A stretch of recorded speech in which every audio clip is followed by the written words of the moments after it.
अस्सलाम वालेकुम। अच्छा चलें अपनी हम स्टार्ट करते हैं पहला लेक्चर कि हो टू इंस्टॉल वर्डप्रेस और वर्डप्रेस होती क्या है। सबसे पहले वर्डप्रेस ये होती है कि आपको इसमें जो है वो कोडिंग की ज़रूरत नहीं पड़ती। आप सारे का सारा काम जो है वो ड्रैग एंड ड्रॉप के थ्रू जो है वो कर सकते हो। इन अदर जो है वो कस्टम कोडिंग में आप सारी चीज़ें जो है वो स्क्रैच से बिल्ड करते हैं। यहाँ पे आपको पास बहुत सारी चीज़ें जो उनसे वो बनी हुई मिलती हैं। जैसे पोस्ट है, आपने पोस्ट किस तरह करनी है, इसके बाद पूरे का पूरा एक पोस्ट का मॉड्यूल जो है वो आपके पास बना हुआ जो है वो वर्डप्रेस में आ जाता है। लेकिन इन कस्टम आप करेंगे तो आप पहले उसका पूरे का पूरा डिज़ाइन करेंगे फ्रंट एंड। जब फ्रंट एंड डिज़ाइन होगा फिर उसकी बैक एंड की एपीआईज बनेगी, फिर वो इंटीग्रेट होगी। लेकिन यहाँ पे ये सारी की सारी आपकी चीज़ें जो थी वो आपको बनी हुई मिलेंगी। अभी स्टार्ट करते हैं कि वर्डप्रेस को इंस्टॉल जो है ना कैसे कैसे। जब अपने वर्डप्रेस जो इंस्टॉल करनी है उसके लिए आपको जो है वो दो वेबसाइट चाहिए होती हैं। एक है wordpress.org और दूसरी होती है आपकी जैम। अब WordPress dot O R G और एक wordpress.com है। अब इन दोनों में डिफरेंट क्या है, जो .com वाली है वो आपको होस्टिंग प्रोवाइड करती है, जहाँ पे आप अपनी वेबसाइट वर्डप्रेस जो है वो अपलोड करते हैं या फिर अपना पूरे का पूरा डिज़ाइन बना के लाइव करते हैं कि लोग जो है उसको देख सकें। लेकिन जो है .org में आपके पास वर्डप्रेस की फाइल्स होती हैं जो आप डाउनलोड कर लेते हो अपने सिस्टम में इंस्टॉल कर लेंगे। दूसरी चीज़ इसमें आपको एक सर्वर चाहिए होता है। सर्वर हमारी कोई भी बैकएंड लैंग्वेज है उसको रन करने के लिए हमें एक जो है वो सर्वर चाहिए। जैसे अगर हमने Node.js या कोई भी बैकएंड लैंग्वेज फ्रंट एंड या बैकएंड जिसमें हमारी क्लाइंट साइड जो यूज़ हो रही है, तो हमें वो रन करने के लिए जो है वो या तो npm इंस्टॉल करना पड़ता है या कोई सर्वर जो है वो इंस्टॉल करना पड़ता है जो उसको सपोर्ट कर रहा होता है। हमें वो एक डोर देता है उसको रन करने के लिए। तो सेम हमारे पास जैम है जो हमारे पास PHP सपोर्टेड है और हमारी वर्डप्रेस को जो है वो रन करने के लिए ज़रूरत होता है। वो वर्डप्रेस PHP में बनी हुई है तो हमारे पास जैम जो है वो बेस्ट है। हम जैम के अलावा कुछ भी यूज़ कर सकते हैं। मैप है और भी है काफ़ी ज़्यादा जो हम यूज़ कर सकते हैं, लेकिन जैम है, इजी टू यूज़ है, तो हम ये वाला जो है वो यूज़ करेंगे। इसे हम यहाँ पे सिंपली क्लिक करेंगे जैम की वेबसाइट पे आगे, तो हम इसको जो है वो डाउनलोड जो है वो कर लेंगे। मैंने ऑलरेडी डाउनलोड किया हुआ है। तो बाकी वर्डप्रेस, जब आपने WordPress dot O R G वाली फाइल पे जाना है तो डाउनलोड, सिंपल डाउनलोड पे क्लिक करना है तो आपके पास डॉट ओ आर जी वाली फाइल्स भी जो है वो डाउनलोड हो जाएंगी वर्डप्रेस की। तो मैं आपको दिखा देता हूँ फाइल जो है वो किस तरह आ रही होती है यहाँ पे। ये हमारे पास जैम की इस तरह की सेटिंग आ जाएगी और हमारे पास ये वर्डप्रेस की फाइल। हमने सिंपली क्या करना है, इसको एक्सट्रैक्ट कर लेना है। तो हमारे पास ये वाला फोल्डर है। जैम को जब इंस्टॉल करना है आपने जैम के ऊपर क्लिक करना है, डबल क्लिक, तो ये आपसे फिर एक परमिशन मांगे, आपने परमिशन जो है वो ग्रांट कर देनी है इसको। और उसके बाद मेक श्योर कि जैम को जो है वो आप सी ड्राइव में इंस्टॉल ना करो। इन केस आपकी विंडो क्रिप्ट होती है या फिर उसमें कोई भी मसला आ जाता है तो हो सकता है आपकी सारी की सारी डाटाबेस लॉस होने के चांसेस ज़्यादा होते हैं। तो आप इसको डी में, ई में, किसी भी ड्राइव में जो है वो इंस्टॉल कर लें। प्रोसेस सिंपल है। यहाँ से आप जैसे क्लिक करेंगे ये आपके पास फोल्डर सिलेक्शन की जो है वो ऑप्शन आ जाएगी। आपने यहाँ से फोल्डर सेलेक्ट कर लेना है जिसमें आपने इसको इंस्टॉल करना है, तो ये उसी ड्राइव में आपका जो है वो इंस्टॉल हो जाएगा। मैंने ऑलरेडी इंस्टॉल किया हुआ है तो हम क्या करेंगे, उसको सिंपली जो है वो रन कर लेंगे। और ये आपके पास, मैं थोड़ा सा वर्डप्रेस का बता देता हूँ।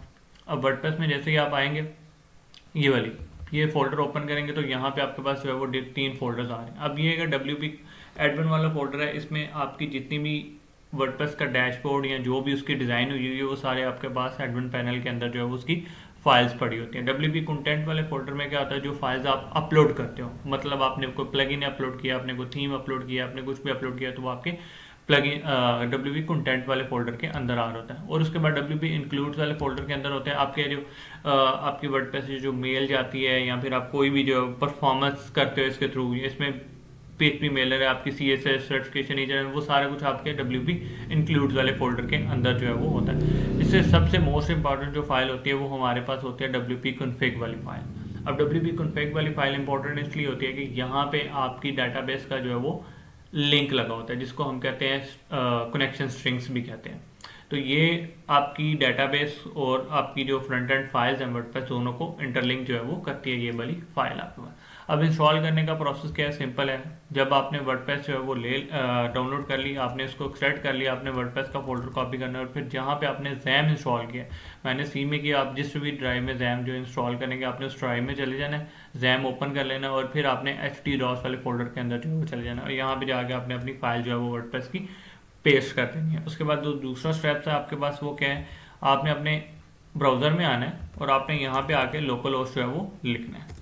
अब लोकल होस्ट आपने जो लिखना है वो आपने इधर नहीं लिखना है, आपने इधर जो है ना मेन वाला लिंक उसके ऊपर जो है वो लिखना है। सब स्टार्ट इसको आपने स्टार्ट कर लेना। जैसे आपके पास जैम इंस्टॉल होगा तो आपने इसको जो है वो स्टार्ट कर लेना। आपने ये दो परमिशन आपसे मांगेगा अलो की, आपने इसको जो है वो अलो कर देना है। ठीक है, ये आपने स्टार्ट कर दिया, ये आपका स्टार्ट हो गया। अगर आप इसको क्लिक करेंगे तो ये आपके पास ठीक है। तो फिर आपने यहाँ से PHP माई एडमिन पे क्लिक कर लेना है, तो आपके पास जो है वो डेटाबेस आपकी आ जाएगी। हमारे पास फाइल्स भी कॉपी हो गई हैं। अब क्या है, अब इस फोल्डर का नाम आपने चेंज करना है। इसका नाम क्या आएगा, इसका नाम वो आएगा जो आपने वेबसाइट बनानी है। बिल फर्ज मैंने ई कॉमर्स की वेबसाइट बनानी है, मैंने जो है वो कोई बिजनेस वेबसाइट बनानी है, कोई भी वेबसाइट बनानी है, इस वेबसाइट का नाम वो आएगा जो मैंने वेबसाइट जो है वो बनानी है। फिर मैं यहाँ पे लिख लेता हूँ कि लाइक क्लास 1 या फिर मैं पोर्टफोलियो। ठीक है, ये मैंने लिख लिया, मैंने ये वाली वेबसाइट बनानी है, मैंने इस फोल्डर का नाम चेंज कर लिया और फिर हमारे पास डेटाबेस आ जाए। अब यहाँ पे क्या चीज़ होती है कि हमारी जो अभी जिस पे हमने वर्डप्रेस की फाइल्स कॉपी की हैं वो हमारे पास सिर्फ फाइल्स हैं, हमने उसका बैकअप कहीं पे स्टोर करना है, मतलब एक डेटाबेस उसको देनी है जिसपे वो अपना डाटा सारे का सारा स्टोर कर रहा होगा। तो हम आते हैं यहाँ पे PHP माई एडमिन वाले फोल्डर के अंदर। यहाँ पे आके हम क्या करते हैं, हम यहाँ पे बता देते हैं कि हमारी जो है वो ये हमने अपनी डेटाबेस का नाम रखना है यहाँ पे।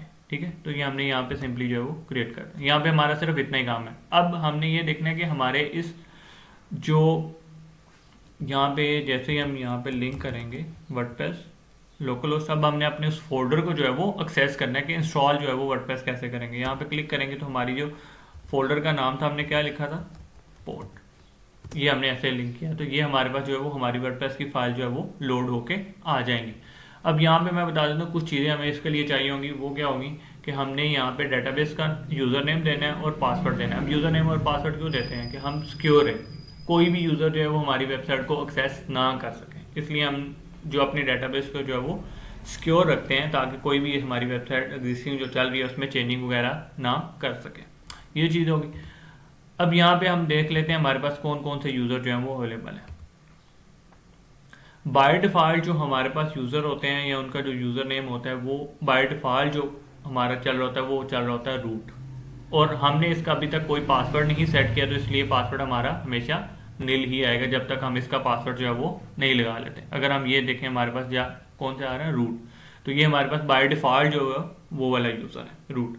तो हमारे पास अभी पासवर्ड नहीं है, हमने इसका पासवर्ड नहीं सेट किया तो हम यहाँ पे पासवर्ड नहीं लगाएंगे उसका। ये हमारे पास जैसे अब ये फाइल उसकी लोड कर रहा है क्योंकि अभी डाटाबेस पीछे लिंक नहीं है तो सबकी सब फाइल जो है वो एक्सट्रैक्ट करके उसको लेके आ रहा है। लेफ्ट गो कर देंगे यहाँ पे।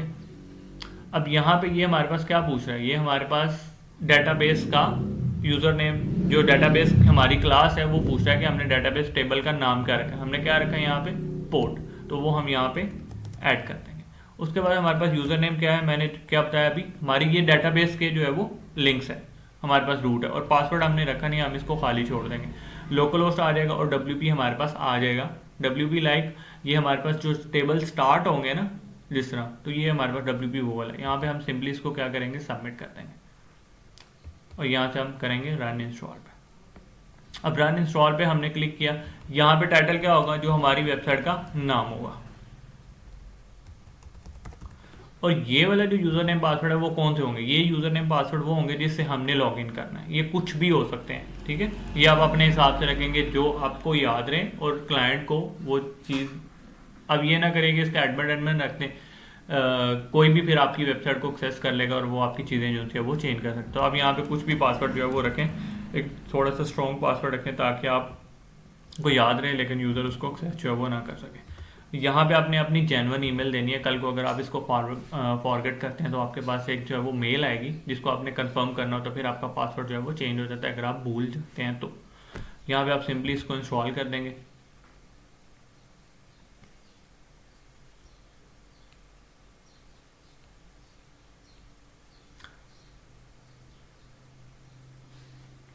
तो ये आपके पास वर्डप्रेस जो है वो इंस्टॉल हो गया। अब हम इसको लॉगिन कर लेते हैं। अब हम डेटाबेस में देख लें, अभी हमारे पास डेटाबेस में कोई टेबल नहीं था, जैसे हमने इसके ऊपर क्लिक किया तो ये काफ़ी ज़्यादा हमारे पास टेबल जो है वो जनरेट। अब ये वाला जो WP है ये क्या था, जो हमने अपने टेबल की इंस्ट्रक्शन दी होती कि हमारे जितने भी टेबल हैं वो WP से जो है वो स्टार्ट होंगे। तो ये हमारे पास WP से हमारा टेबल जो है वो स्टार्ट हो गया।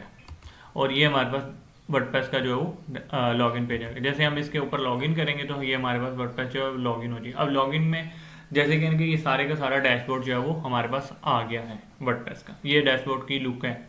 अब इसमें क्या हो रहा है, यहाँ पे हमारे पास पोस्ट जो है वो आ रही होती है। अगर हमने कोई पोस्ट वगैरह करनी है तो ये सारी हमारे पास यहाँ पे मॉड्यूल जो है वो पोस्ट का बना होता है। जितने भी मीडियाज क्या है, जितनी भी हम फाइल्स वगैरह अपलोड करते हैं वो सारी हमारी मीडियाज में आ रही होती हैं। पेजेस में जितने भी हमने पेजेस वगैरह ऐड करेंगे, home, about us, contact us, जितने भी वो सारे हमारे पेजेस में जो है वो आ रहे होंगे। अपीयरेंस में क्या होता है, हमारे थीम्स आ रहे होते हैं।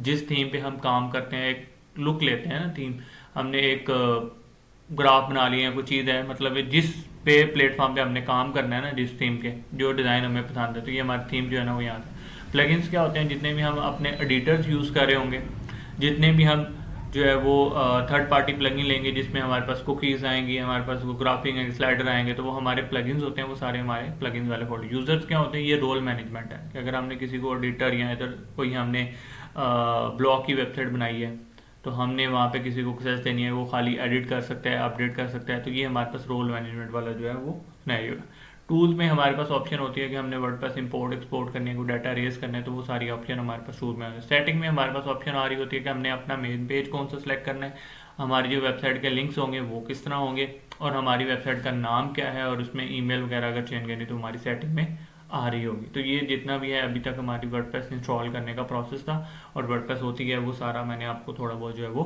गाइड कर दिया। नेक्स्ट क्या करेंगे, नेक्स्ट हम इसमें एडिटर्स लेके चलेंगे कि हमारे पास वर्डप्रेस में थीम्स हम कौन सा यूज़ करते हैं और कौन सा बेनिफिट है हमारे लिए, और फिर हम इसमें कौन से पेज बिल्डर जो है वो यूज़ करके अपनी वेबसाइट जो है वो बिल्ड करेंगे।